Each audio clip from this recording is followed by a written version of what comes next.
We must stand together. The selection process had never failed. In 73 years of formal participation in the Galactic Cooperative Assembly, Earth had sent 7 representatives. 7 men and women chosen through a process so rigorous, so exhaustively designed, that the galactic community had come to regard it as one of the more interesting human institutions. A civilization young enough to still be uncertain of itself, careful enough to turn that uncertainty into a system. The process took 18 months. It involved every major government on Earth, 7 independent assessment bodies, a review panel that included 3 non-human observers from allied civilizations, and a final evaluation period during which the candidate lived and worked aboard a cooperative assembly station for 90 days before the appointment was confirmed. The 7 representatives who had emerged from this process had been, without exception, exceptional people. Scholars, diplomats, scientists, leaders who had spent decades building the kinds of careers that could survive the scrutiny of a galaxy that had been watching humanity with cautious, sometimes skeptical attention since first contact. The 8th representative was a 71-year-old retired schoolteacher from a small town in rural Indiana named Ruth Calloway. She had not applied.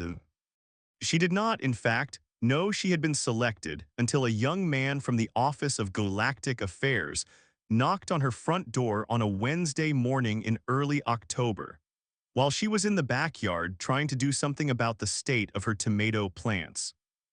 The young man's name was Daniel Acaffer. He was 29, a junior attaché with 2 years of galactic affairs experience and the specific assignment, handed to him 40 minutes earlier by his supervisor, of traveling to Millhaven, Indiana, and informing Ruth Calloway that she had been selected as Earth's 8th representative to the Galactic Cooperative Assembly. His supervisor had not explained why Ruth Calloway had been selected. His supervisor had said only that the selection had come from the very top of the process, not the review panel, not the assessment bodies, but the small, quiet committee that sat above all of it and made final determinations when the normal system produced no clear answer, and that Daniel's job was to go there, explain the situation, and bring her back if she was willing. He had looked up Ruth Calloway on the transit to Indiana. She had taught 6th grade for 38 years at Millhaven Elementary School. She had been by all accounts a very good teacher. Former students had written about her in terms that suggested she had shaped certain people's lives in ways that quietly mattered, the kind of teacher who appeared in memoirs not as a dramatic figure, but as the person who had said one thing once at exactly the right moment. She had 2 children, 4 grandchildren. She had never held public office. She had never published academic work. She had never served in any capacity that appeared in the databases of organizations relevant to galactic affairs. She was, as far as Daniel could determine, entirely ordinary. He found her in the backyard, crouched beside a raised garden bed, wearing gardening gloves and a light jacket, frowning at a tomato plant in a way that suggested the plant had recently disappointed her. She looked up when she heard the gates. She had pale blue eyes and gray hair cut practically short, and the particular quality of stillness that some older people develop, not slowness, not absence, but the look of someone who has learned to let things settle before responding. "You're from the government," she said. It was not a question. "Yes, ma'am, Daniel Acaffer, Office of Galactic Affairs." She looked at him for a moment. Then she pulled off one gardening glove and held out her hand. "Ruth Calloway, come inside, I'll make coffee." She listened to the entire explanation without interrupting. Daniel had prepared carefully. He had the formal documentation. He had the summary of the selection process. He had a brief prepared for the specific purpose of explaining to a non-specialist what the Galactic Cooperative Assembly was and why Earth's representative position mattered. He had anticipated questions about logistics, about compensation, about what the role would actually require. Ruth Calloway waited until he had finished. Then she said, "Why me?" Daniel had been given an answer to this question. He delivered it. The selection committee had identified specific qualities that the current assembly required, qualities that the standard candidate pool had not produced in sufficient combination. And Ruth Calloway's profile had emerged from an extended search that had examined a much broader range of human experience than the traditional process typically considered. Ruth looked at him steadily. "That's the official answer," she said. "What's the real one?" Daniel paused. He was 29 and relatively new to this work, but he had already developed enough judgment to recognize when a question deserved more than the prepared response. "The assembly is in the middle of something difficult," he said. "There's a dispute, a significant one, between three of the major civilizations over resource access in a disputed sector. The negotiations have been stalled for 14 months. The previous attempts to resolve it have all failed, and the failure mode has been consistent.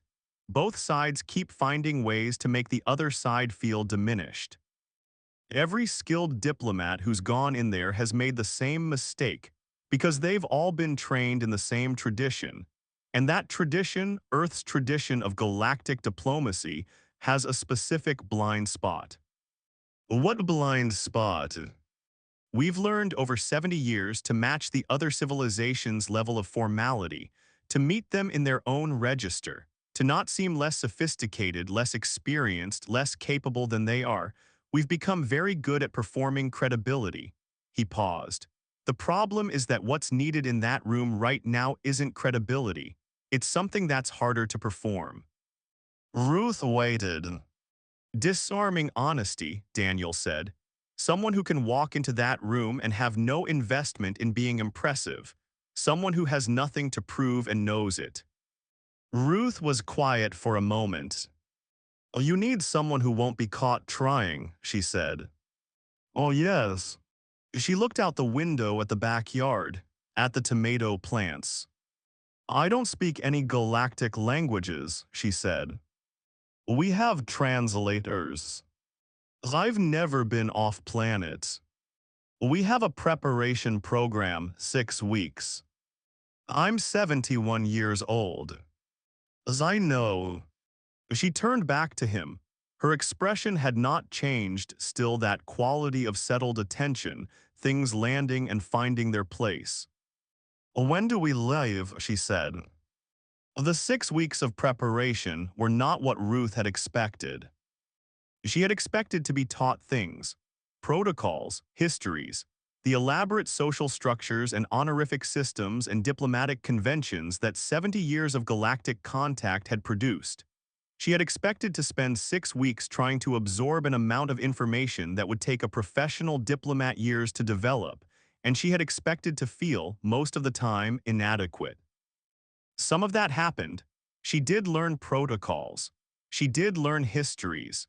She sat through briefings that covered everything from the specific territorial grievance at the center of the current dispute to the cultural context of each of the three civilizations involved, and the briefings were delivered by people who knew their material and delivered it clearly.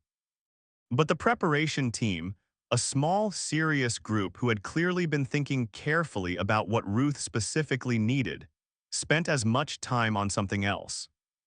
They spent time helping her understand what she already knew that mattered. The lead preparation officer was a woman named Dr. Priya Anand, who had spent 15 years working on cross-civilizational communication, and who had been, Daniel understood, one of the quiet advocates for Ruth's selection. Dr. Anand was precise and direct and had a quality of attention that reminded Ruth, oddly, of certain students she had taught over the years, the ones who were so genuinely curious that you could feel it in the quality of their listening. "Tell me about a conflict," Dr. Anand said on the third day. "A real one between people you knew, something that seemed stuck." Ruth thought about it. She told her about a situation from her second year of teaching two families in the school community, a dispute over something that had started small and calcified over the course of a school year into something that was poisoning the classroom, affecting the children, making everyone miserable. The principal had tried to mediate. The school counselor had tried. Both attempts had made things worse in the specific way that formal interventions often made things worse, because the families had interpreted the formality as taking sides. Ruth had resolved it by inviting both mothers to help her set up a classroom display, not to talk about the dispute, to do something together, something ordinary, something where they were both just people doing a task rather than parties in a conflict. It had worked, not immediately, not cleanly, but it had worked. Dr. Anand listened to all of it. Then she said, "That is the skill set we are sending you in with. That and the fact that you are genuinely not afraid of these beings." Ruth had considered this. "I'm not afraid of them," she agreed. "I'm a little afraid of the spaceship, honestly." "That's fine," Dr. Anand said. "Fear of spaceships is reasonable." The Galactic Cooperative Assembly Station was very large and not very welcoming, in the way that large institutional spaces are often not welcoming, designed for function and capacity rather than for making individuals feel at ease. Ruth looked at it through the viewport of the transport and thought that it reminded her somewhat of the county courthouse in Millhaven, built in 1923 in a style that communicated authority and had no particular interest in also communicating warmth. Daniel accompanied her through the arrival procedures, which were extensive. Other delegations moved through the common areas, some familiar in shape, some not, some in environmental suits that indicated bodies designed for very different atmospheres. Ruth observed all of it with the careful, undemonstrative attention she had developed over decades of classrooms, where the ability to notice things without visibly noticing them had been one of the most useful tools she possessed.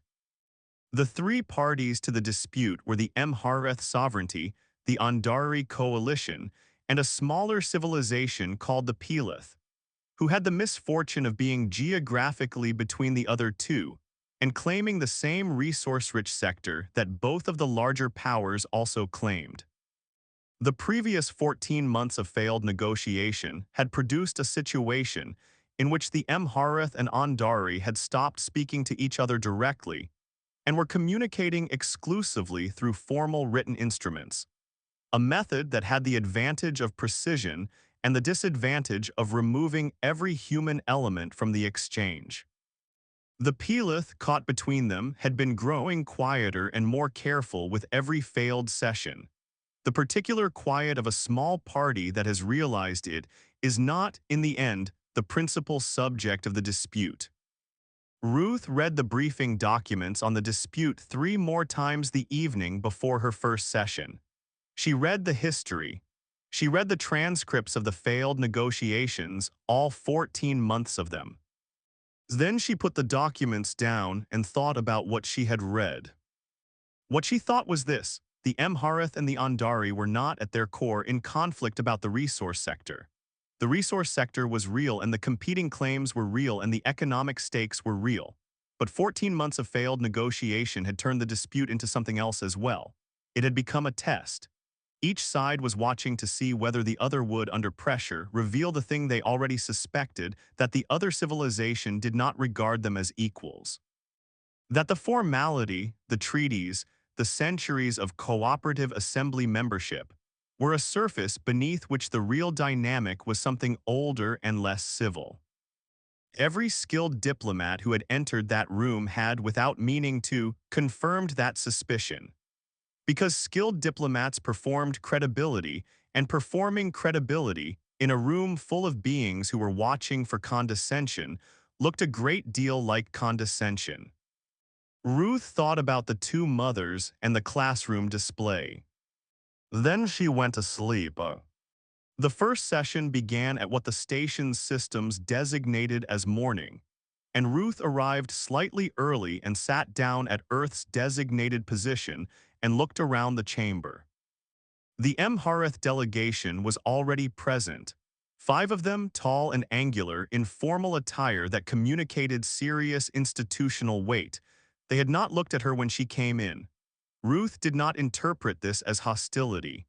In her experience, people who were in the middle of something painful and difficult often used not looking as a management strategy. The Andari arrived next. 6 delegates in their distinctive environmental suits, moving with the slightly deliberate quality that the suits required. They glanced at the Mharath. The Mharath did not glance back. The Pelith came last, 3 of them small relative to the other delegations. They sat down quietly. The session chair, a Varath official named Provisional Arbiter Thesavane, opened the session with the standard procedural language and then invited Earth's representative to make an opening statement. Ruth had prepared a statement. It was a good statement. Dr. Anand had helped her with it, and Daniel had reviewed it, and it was appropriate and respectful and accurately positioned Earth's role as a neutral facilitating party. Oh, she did not use it. She looked at the chamber, at the Mharath who were not looking at her, at the Andari contained in their suits and their careful posture, at the Pelith quiet and watchful. She said, I want to tell you something about why I'm here instead of someone else. The chamber was quiet. Earth usually sends diplomats to these sessions. Experienced people who know your languages and your histories and your protocols. I am not that. I am a retired school teacher from a small town in Indiana. I taught 11-year-olds for 38 years. I know how to read when a room has stopped trying to solve the problem and started trying to win the argument instead, because I have seen it in classrooms, and I have seen it in parent meetings, and I have seen it in faculty rooms where the adults were supposed to know better. And I am looking at this room right now, and what I see is a room that has stopped trying to solve the problem. She paused. I am not going to tell you how to solve it. I don't know how to solve it. I have read 14 months of transcripts and I understand what the disagreement is about, and I understand that all 3 of the positions in this room have legitimacy. What I want to do, if you'll allow me, is ask some questions. Not formal questions for the record, just questions. The kind I used to ask in my classroom when the answer everyone was giving was clearly not the real answer. The Mharath delegate, who appeared to be the senior member of the delegation, Ruth had learned his name, Counselor Veth M. Harron, and that he had been part of every failed session, looked at her for the first time. You are very direct, he said. His translator rendered the words in a tone that was not quite accusation and not quite approval. I am 71 years old, Ruth said. I don't have a lot of time for indirect. Something crossed Counselor M. Harron's face that the translator could not render. Ruth filed it carefully. I ask your questions, he said. She asked them over 3 days. They were not diplomatic questions. They were not questions designed to surface positions or test the limits of compromise or identify the zone of possible agreement. They were simpler than that and harder than that, the kind of questions that a person could only ask without flinching if they genuinely did not have a stake in the answer looking a particular way. She asked Counselor M. Harron what the resource sector meant to his civilization beyond its economic value. What it would mean, not for Mharath infrastructure or Mharath supply chains, but for Mharath people if this dispute was resolved in their favor, and what they feared it would mean if it was not. She asked the same questions of the Andari delegation lead, a careful and intelligent being named Senior Advocate Durith, who answered more slowly than M. Harron and with more precision, and whose answers, Ruth noticed, described fears that were not entirely different from the ones M. Harron had described, rendered in a completely different vocabulary. She asked the Pelith delegates, gently, because she had understood from the transcripts that 14 months of being the smallest party in a dispute between 2 larger ones had cost them something. What they would need, at minimum, to feel that their interests had been genuinely considered rather than managed. The Pelith delegate who answered was a young being, young by what Ruth had learned of their civilization, and when she answered, she looked directly at Ruth in a way that the other delegates had not, and what she said was, "We need to not be invisible." Ruth said, "I know what that feels like." The chamber was quiet. "Not personally," Ruth clarified, "but I have watched people feel it. I have watched children feel it. It changes everything about how they behave in a room when they believe that the room is not really about them. They stop saying what they actually think. They start saying what they believe will keep them safe." She paused. "You've all been doing that, all three of you, for 14 months. Counselor M. Heron said very quietly, "Yes." What happened next was not a miracle. Ruth had spent 38 years in classrooms, and she had a complete absence of belief in miracles. What happened was slower and harder and more human than a miracle, which is to say it was imperfect and required patience, and involved several moments of genuine setback before it found its footing. But it moved. The movement began specifically with a conversation that happened outside the formal session, in one of the station's common areas which Ruth had suggested after the second day. Not a formal meeting, not a session of record, just the three senior delegates and Ruth in a room with chairs and a table and the kind of ambient noise that large stations generate, mechanical and neutral, not quite silence and no agenda except talking. M. Heron and Durith had not been in the same room without a formal session structure between them in 14 months. Ruth watched them navigate this. She watched them make small miscalculations and correct them.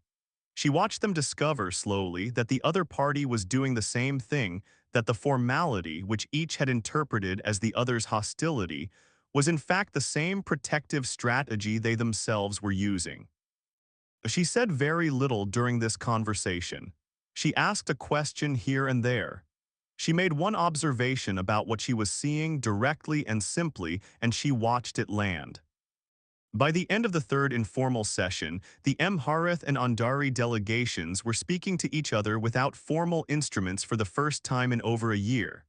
Not warmly, not easily, but honestly, in the way that people speak when they have stopped performing and started cautiously to actua. Azali communicates. The Pelith delegate, whose name Ruth had learned was Advocate CL, had begun to contribute to the conversation without waiting to be explicitly invited. This was, Ruth recognized, significant.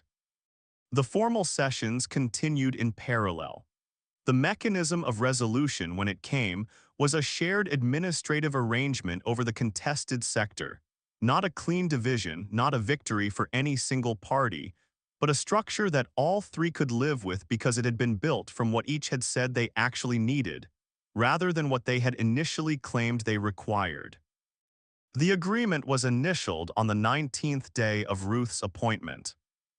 She was in the common area when the news moved through the station, drinking what the station's systems produced when you asked for tea, not quite right, but not bad, and reading a message from her daughter. Daniel found her there. He sat down across from her and looked at her with an expression that she had learned to recognize over 19 days, which was his expression for things he could not quite find the words for. 14 months, he said, 3 failed mediation attempts by some of the best diplomatic minds in the galactic community. 19 days. Ruth looked at her tea. "I didn't do anything they couldn't have done," she said. "They didn't do it." "They were trying too hard." She set the tea down. "When you want something from a room very much, when you need to be seen as capable, as credible, as belonging there, the room can feel it. And the room becomes about that, about whether you belong there instead of about the problem. I didn't need to belong there. I already belonged somewhere else. I was just visiting." Daniel considered this. "You should teach this." "I did teach it," she said, "for 38 years. Nobody sent someone to put me in front of a galactic dispute about it." She smiled, he smiled back. The formal appointment as Earth's 8th representative ran for 2 years. Ruth served for all of it, returning to Millhaven between sessions, tending her garden and seeing her grandchildren and answering, occasionally, the messages from former students that had begun arriving after the story of the 19th day resolution became known. Not widely known, not publicly known, the details of assembly proceedings were not broadcast, but known enough in enough of the right places.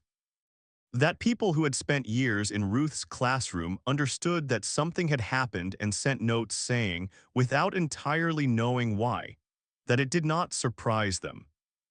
Her daughter asked her once during one of her visits home what it had been like, what the assembly was like, what the other civilizations were like. Ruth thought about it for a while. "They're very old," she said finally. "Most of them. Their civilizations have been doing this, the cooperation, the negotiation, all of it, for much longer than we have, and they're very good at it. The systems they've built, the ways they've learned to talk to each other, it's remarkable, really." But her daughter said, Ruth looked at the backyard, at the garden, at the tomato plants which had recovered considerably since October. "They forget what it's like to not know," she said. "When you've been doing something for long enough, the uncertainty goes away. And the uncertainty is uncomfortable, but it's also honest. It keeps you paying attention to the actual situation instead of the version of the situation that fits your framework." She paused. "I didn't know anything about what I was walking into, and that turned out to be the most useful thing I had." Her daughter was quiet for a moment. "That sounds like something you'd have said to your students," she said. "I probably did say it to my students, several times." Ruth stood up and picked up her gardening gloves. "Most things that are true in a classroom are also true in a galaxy. I think that was the actual lesson." The letter arrived 6 months after her appointment ended. It was from Advocate CL of the Pelith delegation. Ruth had not expected to hear from her. The resolution had been final and the parties had moved on, as parties do, into the ordinary ongoing work of implementing agreements and managing the frictions that always appeared in implementation. The letter was short. It said that CL had gone back to her homeworld after the resolution and had spent some months thinking about the 19 days and about what had shifted, and she had been trying to understand it. She had asked others. She had consulted people who had been in the chamber.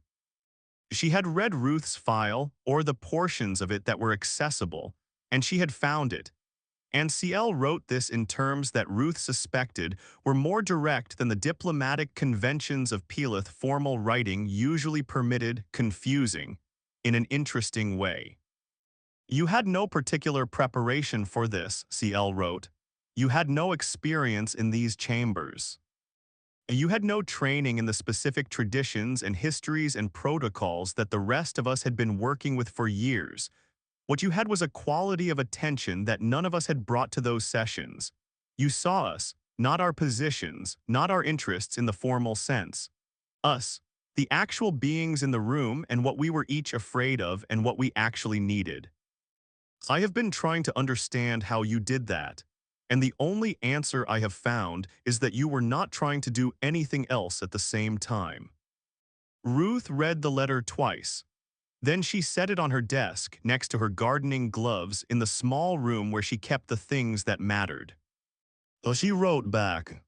She said that she was glad the resolution had held and that she thought about the 3 delegations sometimes and that she hoped the implementation was going well. She said that what CL had described, seeing the actual beings in the room, was something she had learned from children, who were very bad at hiding what they actually needed and therefore very good at teaching you to look for it. She said one more thing. She said that in 38 years of classrooms, the children who had taught her the most were the ones who had trusted her enough to show her what they were struggling with, even when they weren't sure she'd know what to do about it, and that she didn't know if the analogy translated, but that she had felt in that chamber something she recognized, people who were struggling and had decided cautiously to show it. "That is the only thing I did," she wrote. "I made it safe enough to be honest. Everything else you did yourselves." She was back in Millhaven when the announcement came that the Cooperative Assembly had formally requested Earth begin considering its 9th representative selection. The standard procedure, a decade had passed. The process would begin. She was in the garden when Daniel called, which was where she usually was when calls came. Because the garden required steady hands and steady attention, and both of those were useful things to be practicing. They're asking, he said, whether you have any recommendations. Ruth looked at her tomato plants. They were doing very well this year. Tell them the same thing I'd tell anyone looking for good people, she said.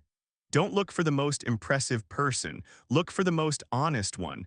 Look for someone who genuinely doesn't need the room to be about them. She paused. And if they're having trouble finding that, they're probably looking in the wrong places.